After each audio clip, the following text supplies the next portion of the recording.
तो हमेशा इसी खुशी को मनाते रहें और हमेशा इसी तरह खुदाम के नाम को जलाल देते रहें। एक शेर के साथ मैं खत्म करना चाहूंगा।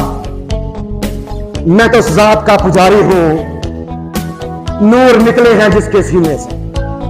मैं तो उस जात का पुजारी हूं, नूर निकले हैं जिसके सीने से और जिसके मरने से जी उठी दुनिया।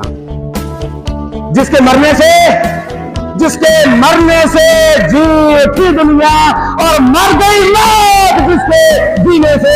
आप सब कोई देखा मतलब बहुत बहुत मुबारक। Thank you.